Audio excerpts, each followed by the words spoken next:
Good evening. Welcome to the 7th of 8 General Development Plan listening sessions sponsored by the Anne Arundel County Office of Planning and Zoning. On behalf of County Executive Steve Shue and the County Council, it is my pleasure to welcome you to Southern High School. My name is Phil Hager, and I have the honor of serving the citizens of Anne Arundel County as the Planning and Zoning Officer. Before we begin, I'm going to ask you to do what I'm doing, which is silencing my phone out of courtesy to our fellow attendees. Thank you very much. At the end of September, the county initiated the 2019 General Development Plan update. The General Development Plan is frequently referred to as the GDP.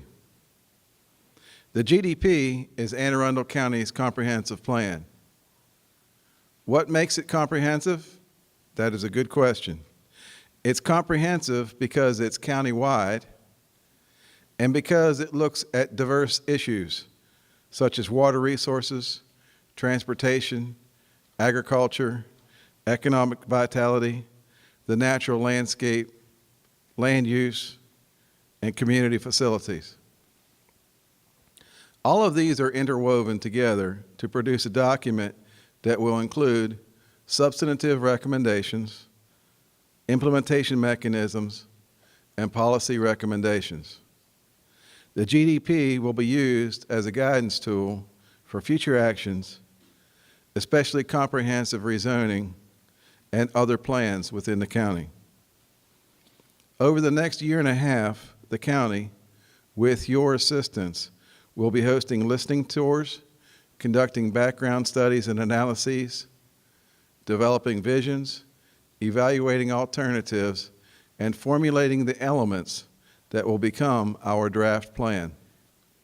Along the way, there will be opportunities for public participation through listening sessions, online surveys, a citizen-based advisory committee, public forums, online engagement opportunities, planning advisory board meetings, a public hearing, county council interaction, and finally, a legislative hearing before the council prior to consideration of adoption.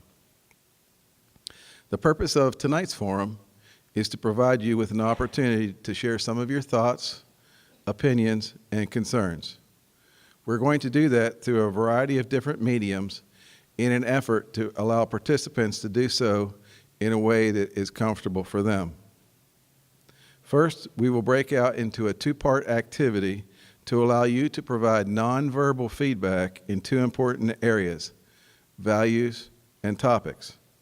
The values survey invites you to respond to three critical questions. What do you like about Anne Arundel County? What needs to be improved? And what should the future of the county look like? This section includes a short demographic component to help our staff identify our level of public engagement. I thought I was going to have somebody sit in the front row. It hasn't happened yet. There's actually a prize under one of the seats, and I'm waiting for somebody to find that out. Good evening. Yeah, staff was taking odds at the beginning of this process in September as to which one of our 8 forums would be best attended, and you guys are very close, if not already over, for our best attended session. So, round of applause for you guys. So I was saying that we're going to be breaking out into 2 activities. First is the values survey, and that survey is available in the back when you first walked in, so you're actually going to leave the auditorium to fill out that survey. The second part of the 2-part activity consists of weighted voting, where you have the opportunity to gauge your priorities by using colored dots to indicate your top choices among the following 4 topic areas: planning for the built environment, planning for the natural environment, planning for a healthy economy, and planning for healthy communities. And you will be given the dots, and there's posters on the wall. You probably saw some of that when you walked in. There is staff available at the rear of the room that can help guide you through that. Can I have a show of hands of all the staff that are currently in the back of the room? We've got staff throughout the building today that will be available to assist you if you have any questions. So both of these activities are non-verbal, and so we have different types of people. Some people like to speak in front of other groups. Some people don't. Some people are excellent at expressing their thoughts in a written form. Some people are not. So our goal here with all of these different media is to try to provide you with the opportunity to let us know your thoughts in a manner that's most comfortable for you. We're going to allow approximately 40 minutes for these first two activities. And when everyone has had a chance to complete the first two, we will reconvene in general session in this room again, where those who wish to may provide their thoughts and ideas via stated comment. And we will be doing that by passing around a microphone for you to provide your thoughts. Depending upon the number of people who sign up to do that, and you must sign up, we may have to put a timer on and to keep our remarks within an acceptable period of time so that everybody has a chance to be heard. One of the things that makes these sessions so nice is that, for the most part, the people of Arundel County have been very considerate of one another's views, even when those views have been different from those that they hold to be dear. And I appreciate that. It's made this process very helpful. And that's really good for people because some people are very uncomfortable, particularly speaking in front of a group. And so when we do have our speakers, I would really take it as a personal favor if you would refrain from letting your feelings about what that person says be known to the rest of the people. So I would ask that you refrain your applause or your expressions of displeasure until the end, after everyone has had an opportunity to speak, so that we don't risk intimidate anyone.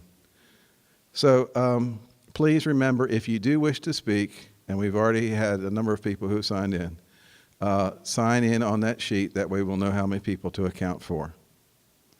All of your comments are important. It doesn't matter how you provide them to us. We are recording everything and making them available for our use, but also for people to review, and they're on our website. Patrick Hughes, who's at the front right now at the computer, when it comes time for you to be speaking, he will be recording your comments as well, so that you can not only hear people, but you can see what it is that they have to say. So all comments are important, and all comments are being recorded. This is very helpful to us as we try to produce a better plan for Anne Arundel County.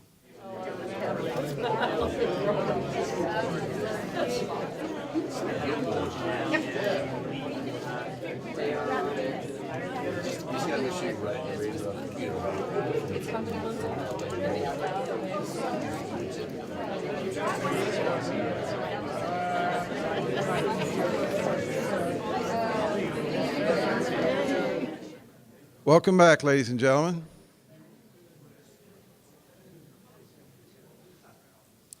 Raise your hand, please, if you're here. All right, very good. There's a couple of people who aren't sure. All right, I understand. Hopefully you found the first part of our exercise somewhat edifying. I hope the second will be as well. We have 26 people who have signed up to speak. In order to accommodate things and still be out of here in the time frame in which we need to do so, I'm going to be timing you all and asking you to conduct your remarks in 2 minutes and 15 seconds. Anything that you wish to say further, you want to submit to us in a written fashion. If you don't feel you have sufficient time, you certainly can do that. We'll be happy to take that. Very good. So what I'm going to be doing is calling on the first speaker, and then I'm going to be reading the name of the person who will be speaking next. That will be our on-deck speaker, Mark Wildonger. Mark, will you raise your hand?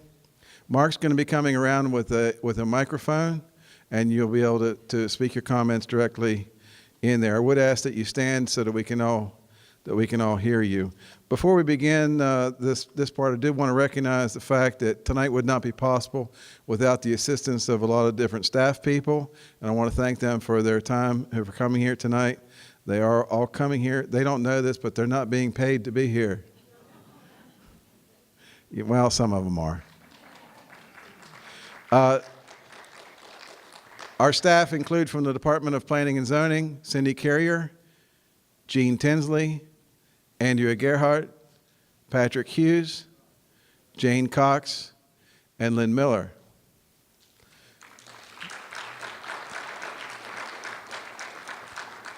From the Department of Transportation, John Mayer.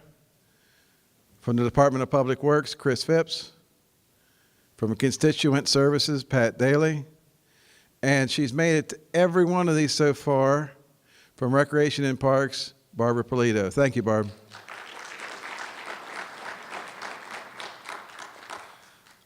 Really a lot goes into making these things possible, hopefully happy.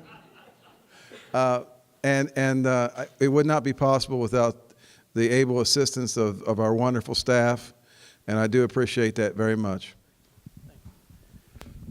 Hi, I just want to talk about a couple of things here. I grew up in not Anne Arundel County, but Montgomery County, and my mother and father met in Anne Arundel County, and they ended up having 18 children. And every summer, we would come down to Anne Arundel County in one vehicle, all banged in there and everything. And it was really nice because we could just run and run and run, and we didn't have to worry about crime or being abducted or anything like that. And to me, I think we're sort of heading in the wrong direction because people are selling these farms and things off, and we're just changing the zoning. Just okay, you buy the farm and you want to put up 50 houses? No problem. Here, I don't know if people are getting kickbacks or what's happening, but I mean, there's all kinds of crazy stuff going on. And to me, I just think we're moving way, way, way too fast in this county. I mean, I go up Route 2 near Annapolis, and it's a concrete jungle. It's just out of control. I mean, you got buildings that are 40 stories high. So maybe we should slow down on, just giving people, changing the land from farm use to commercial to residential to whatever. Maybe because once it's gone, it's gone. We're not getting it back. I would love to see us keep it rural. Because let's fix up what we already have here. There's a lot of abandoned buildings and houses that the county can work on, and we'll put people, in these different places. And like I say, it was very safe for us and less crime. But now it's just, one other thing that I haven't really heard anybody talk about is the Chesapeake Bay. We're going to have so much runoff and stuff that if we start developing all this land down in southern Anne Arundel County and wherever, the bay is just going to change dramatically, and it already has. But I just think that the county executive and the county people really just need to slow down and take a step backwards. And sometimes it's okay to say no. Say no. We're not going to do it. Thank you. Our next speaker is Jonathan Boniface. On deck, Carmen Skarlupka. My name is Jonathan Boniface. I'm a candidate for county council here in District 7, which runs all the way from Crofton down to Friendship, out to Wason's Corner at Edgewater. Between 1998 and 2004, community-based small area plans were prepared and published for 16 areas of Anne Arundel County. In other words, it's been 14 years since the last one was published and 20 years since the one covering my community of Crofton. As a 22-year resident of Crofton, I can attest that a lot has changed in the past 20 years. Now the county executive is telling us to wait until 2024, 5 years after this 2019 GDP is published, to see what the next small area plans. Then we are asked to wait until the next GDP is developed in 2027 to see those small area plans recommendations are incorporated into the general development plan. That is nearly 3 decades since the 16 small area plans of Anne Arundel County gave input that could be incorporated into the GDP. That is unacceptable for a great county like ours. We should be updating the small area plans and incorporating them into this GDP. This listening tour should not be a substitute for small area planning. The citizens of Anne Arundel County deserve better. Thank you very much. Our next speaker, Carmen Skarlepka. On deck, Robin Turk. We need Anne Arundel County to actually fund the Safe Station program. The Safe Station program is set up to provide entry for anyone who is suffering from an addiction. Safe stations in the crisis response service are only set up on a Monday through Friday schedule from 8 to 4 p.m. or 8 to 5 p.m. It is completely counter to the addiction level crisis that we are supposedly facing in this county. Ending variances, number 2, ending variances and develop in the critical area. Underscore critical area. That word has emphasis, it has meaning, and it was set up that way in the very beginning. And the county has been ignoring the word critical from the beginning. Belief that development is good when infrastructure is weak. Anne Arundel County just completed the Transportation Master Plan. The Transportation Master Plan is part of the GDP. It is being rolled into it.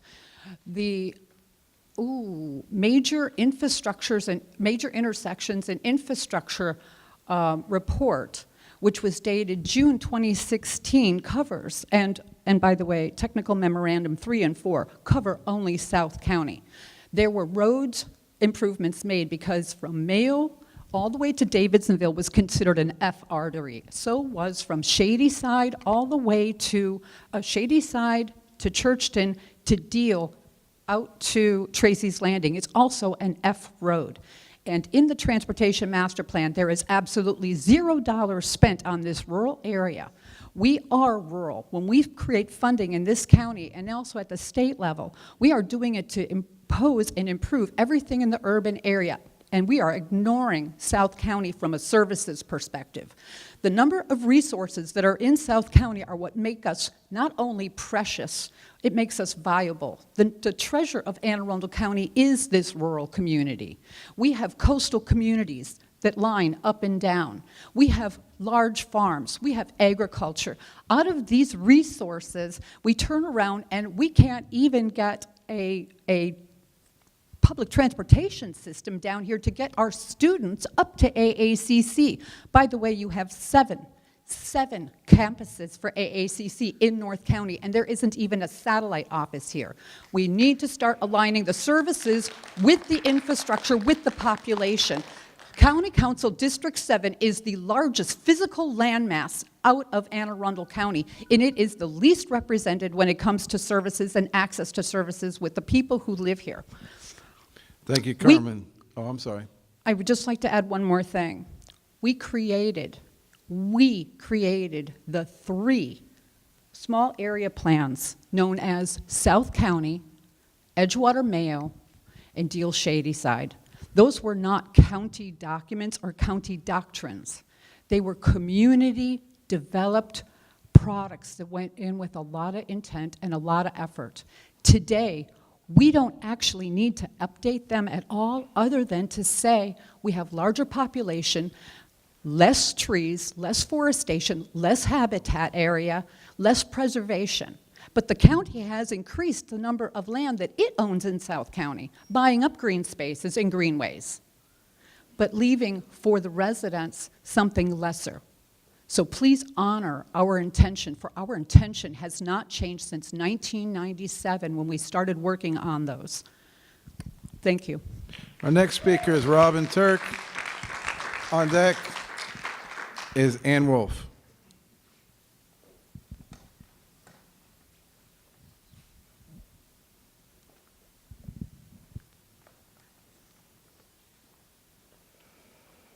RCA. We have so many acronyms that we lose sensitivity to what they actually mean. RCA, Resource Conservation Area. This county has many parks and lots of land labeled RCA. Beverly Triton Park in Mayo is one of them. All prior land preservation plans have designated this park as natural resource area / open space. Open space without buildings. The new draft of the land preservation plans documents with the flick of a switch, is now calling it undeveloped area, eliminating identifying it as a natural resource area / open space. We all know what's next. They drop the un. 2008 GDP mentions stewardship of the Chesapeake Bay and its watershed as an underlying theme. Even our county executive said on his campaign page, "We have a special responsibility to nurture the critical asset of our shoreline. And as county executive, I will preserve open space and lead the effort to restore our waterways. You ask us what we want? We want our leader to stay true to his word. We want our natural resource area / open space. We want it back. We want it to remain. We want it preserved, like Mr. Hsu said. We want to conserve the resource." Thank you. Thank you, Robin. Our next speaker is Ann Wall. Are you Mike? I'm Mike. Okay. You all aren't leaving, are you? I'm about to talk. Don't leave. Good evening. I'm Mike Loftin. I live around the corner on Polling House Road. I've been in South County 50 years, seen a lot of change. I want to speak specifically, Mr. Hager, to the fiscal question. This has been a concern of mine for quite some time. I think Anne Arundel really has a serious imbalance in our fiscal arrangements. We're building more single-family homes in this county than any county in this state. We rank 3 or 4 for multifamily, and when you combine those numbers together, we're building more new housing in this county than any county in Maryland. And that creates a big demand on our services and our infrastructure. And I think it's pretty obvious that our existing taxes and fees don't recover the costs associated with this growth. And we specifically set impact fees at 80% of cost. So that was a declared policy that remains in effect. And I think we see the consequences of this. Everybody sees it in their daily lives. But we have a multi-billion-dollar backlog of unfunded maintenance and renovation on essential public infrastructure. We shouldn't be like that. We're very wealthy. We need to take care of our public infrastructure. If we need to adjust our taxes, if we need to change our priorities, but we can't just ignore this growing backlog. And I think that's, I guess my question at the end of my comments is the GDP needs to address this, and I hope you will specifically address it. If we get our financing right, right now we're subsidizing new housing. We're incentivizing it, and you tend to get a lot of what you incentivize, and it's working if that's our policy. We need to change that, and we need to price things to recover real costs and create money to take care of our public infrastructure. Thank you, Mr. Loftin. Our next speaker, Louise Dunlap. On deck, Matt O'Neill. I'm sorry, who's next? Louise Dunlap. Louise. I'll let Rick continue with his comments. Oh, I can change subjects. Okay, all right, I'll take it then. Okay. Okay. My name is Louise Dunlap, and I live in Fairhaven. My late husband, Joe Browder, and I moved out here in 1981. We love this area and deeply appreciate the extraordinary qualities that come with this rural area. And to echo all that have come before me, I would just like to add that we really need to go back as citizens and look at those small area plans, read them, and the county needs to implement them. There might be a few updates, but most of the work has been done for the county. It just has not been implemented. And especially concerning to me is that the critical areas law is not being properly implemented. Our county has 533 miles of coastline. It's phenomenal, and it's very precious. And once the critical areas are clear-cut, developed, they're gone. So I hope that we can, as citizens, really step up our game in protecting critical areas and insist on the small area plans being implemented. Thank you. Next speaker, Matt O'Neill. Thank you. My name is Jeff Harris, and I live on the Mayo Peninsula near Carr's Wharf. And I have, I must say, mixed feelings listening to the comments tonight and thinking about the process going on here.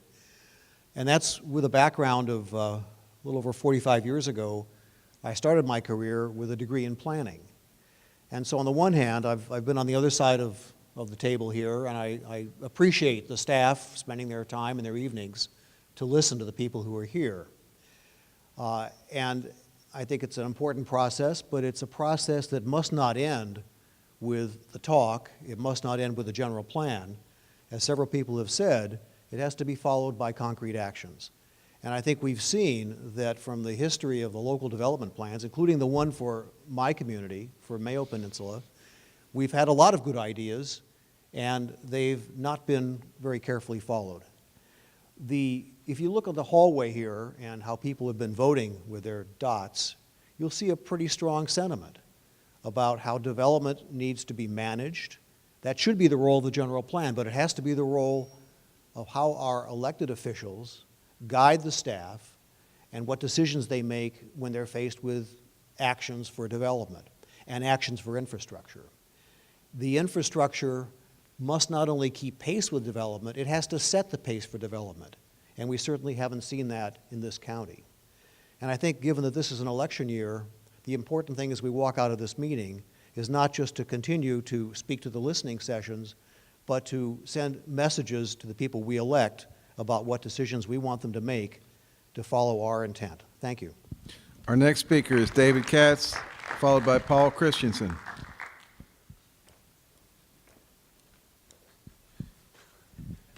Want to meet me in the middle here? David Katz, I'll keep my comments brief. I'm starving. You know, I totally understand everyone's concerns. They really resonate. But, you know, and this is probably not a popular thing to say, but stopping development is not good either.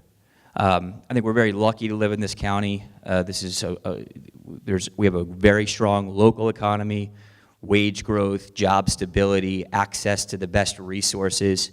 That's all because of the concentrated development that we have here. So cutting that off, I think, could be devastating.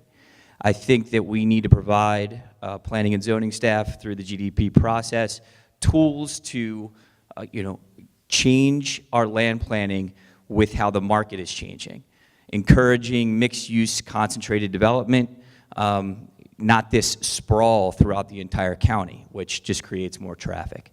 Last thing I want to say is that you know, developers don't create demand; they supply demand. So you know, they're not building hoping people will come live. They're building because people want to come and live here. So I think it's just very important to maintain our strong local economy, to not cut off that entirely. Thank you. Our next. Hi, I'm Laura Lutes, and I've lived for a little over 20 years on the Mayo Peninsula. And I know part of what we're supposed to be doing here is talking about our vision for 2040. And I would suggest that we think in terms of vision, moving out of the box. The very fact that we view this as a general development plan, and that's the verbiage we use, creates the expectation that what we're doing is planning for development. And what we've been seeing and hearing from everybody, not just here but at other listening sessions, is that the development is out of balance. I don't think there are very many people that would suggest development be stopped, as was mentioned earlier. I think what people are saying is that the pace and the interests of developers are outstripping the pace and the ability of citizens who are already invested in communities to participate in the planning and shaping of those communities. So I think rather than thinking about this as a development plan, I would like to see a vision for the future where the considerations for when, where, and how much we develop with what kinds of development are paired with equal and timely emphasis on conservation issues, on infrastructure issues, on emergency services, I've been working actively with Mayo for nearly 2 years, and I have had such an education about our school needs and our police needs and our fire services needs. And when we live in such an affluent county, to have this backlog of infrastructure issues and services needs while we continue to add development that creates debt for ourselves in bringing our existing communities up to speed with what they need, it's just completely out of balance. I would suggest that I would love to see the small area plans actively integrated right now. If that is not a realistic possibility, then I do think that we should be drawing on the small area plans that were already created. Yes, there are some things that are outdated, but I think doing a good analysis of those plans will quickly show that the reason most people in this listening session are talking about process, not about the vision, but about the process for enforcing the vision, shows that those visions still largely apply and can be actively used in shaping the next small area, or the next general development plan. And along with that, because I'm very concerned about the timing, we are going to develop our choices away. The Mayo Peninsula started asking for an updated small area plan at least 18 months ago, and probably longer. I'm trying to think when I've been involved, as we anticipated the lifting of the moratorium. And we had no response to that.